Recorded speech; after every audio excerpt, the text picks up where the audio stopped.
Today I'm reviewing the Fosi Audio MC331.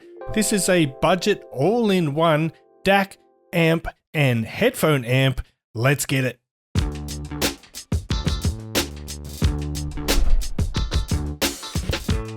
What's cracking, audio fans? David here from Prime Audio Reviews. The Fosi Audio MC331. This guy's coming in at a price of $126 US. So it's a budget unit. It's a pretty cool looking little device. I think you might agree. What do you say? Anyway, let's have a look around the exterior. On the top here, we'll start at the top because that's the big selling point of this little guy, is our two little tubes here. These are some Jan 5654W vacuum tubes. If you're into tube rolling, this is compatible with a whole bunch of different ones. The 6AK5, the 6AK5W, 6ZH1P, 6J1, etc, etc. There's heaps. So yeah, if you're into tube rolling, you might be interested in this little guy here. Let's have a look at the front. Bam! Isn't that sweet? Pretty nice looking little unit. So the big one on the front here is the VU meter, and it is functional. It does work. You do need to pump a bit of power. You need to turn the volume up a bit to get it dancing properly. But yeah, it works and it lights up. Looks really cool.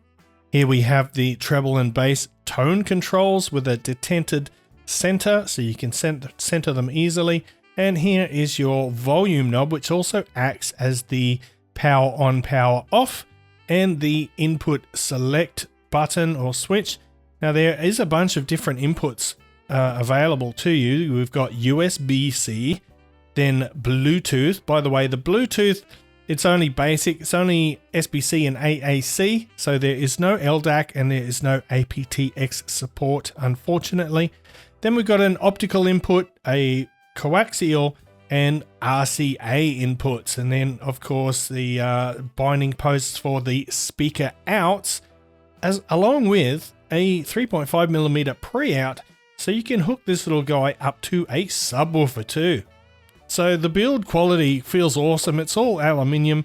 The buttons are also aluminium. Feels not cheap in the least, and I think it is a really great looking little unit. So let's talk about some of the features. Now the DAC in here, it's a proprietary Fosi DAC. It is, I believe, an FS2348B/2F DAC chip, which is developed by Fosi Audio, obviously, and that's paired with a TPA3221 amplifier chipset, providing up to, 100 watts-ish, something like that, 105 watts at 4 ohms for the speaker outputs. I'm not sure what the output power of the headphone amp is, but I do want to mention something about the headphone amp before we continue. Not suitable for sensitive IEMs. That is a certainty, because as soon as you can plug in your headphones or your earphones, you won't hear anything. As soon as you start playback, it's got some serious background hiss. It is it's distracting. It's loud enough to be distracting. So it's not a problem if you're using IEMs or headphones with a higher impedance. So maybe anything over 50 ohms, it's probably not going to be a problem. But for the majority of sensitive IEMs, it's a no-go for me, at least.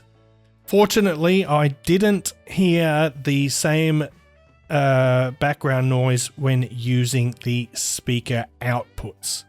And by the way, in case you are wondering, yes, it does auto switch between the two outputs. So if you are playing back through your speakers and you plug in some headphones, it will change over to the headphone output.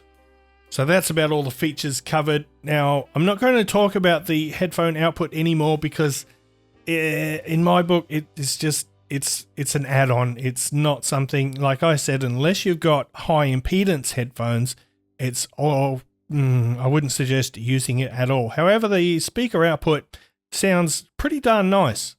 You have to keep in mind, this is just a budget little amplifier. So what I hear from the speaker outputs you get a nice, clean, fairly energetic and bright sound.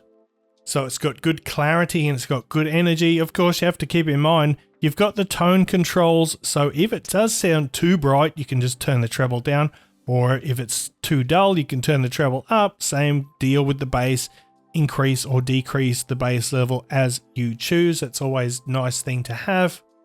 I'd say its sound signature is mostly neutral, but of course you get that added dimensionality and the analog characteristics of those vacuum tubes. So despite having a crisp and fairly linear sound, the sound is presented smoothly without any coarseness or graininess. You get that tube effect. I almost forgot to mention, this unit comes with a remote, fully functional remote. So you can adjust the bass and treble tone. You can select your different inputs and outputs and adjust the volume, mute, etc. So that's a nice addition on a budget unit like this. So you can fine tune the sound to match your preferences or your music style, music genre. The lows offer a nice impressive weight, pretty good bass extension. It definitely can push the limits of my little bookshelf speakers. But for the best experience, obviously I connected this to my subwoofer using the 3.5mm pre-out, and that's when the sound really came to life.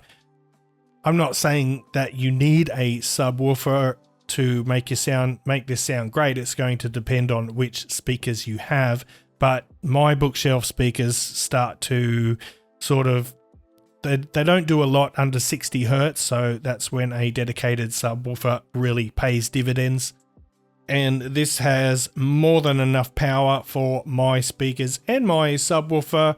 And so when it comes to soundstage, you get a nice sense of openness and depth with this device. It enriches both male and female vocals, and of course, not just vocals, but all instruments within the mid-range. They do get that little analog buff from the tubes, and that added character sort of enhances the overall presentation. It makes instruments and vocals a bit more engaging and organic and analog sounding. So if you're looking for something that takes you away from that really hard-edged sort of digital presentation, then something like this is great for you.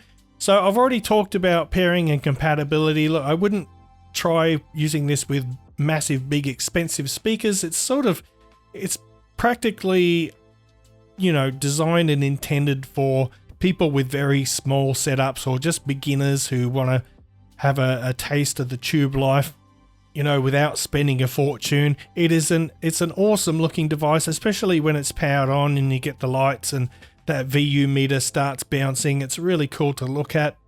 So if you are really a serious audiophile, and especially if you're using IEMs or headphones a lot, I wouldn't recommend this. But if you're just starting out with a little stereo system and you want something that's convenient all in one, then this is a pretty cool little unit. I'm going to wrap it up there. Thanks for watching the video. If you enjoyed it, give it a thumbs up, Par Family Audiophile style. If you're new here, consider hitting that subscribe button before you go. And until next time, see you later.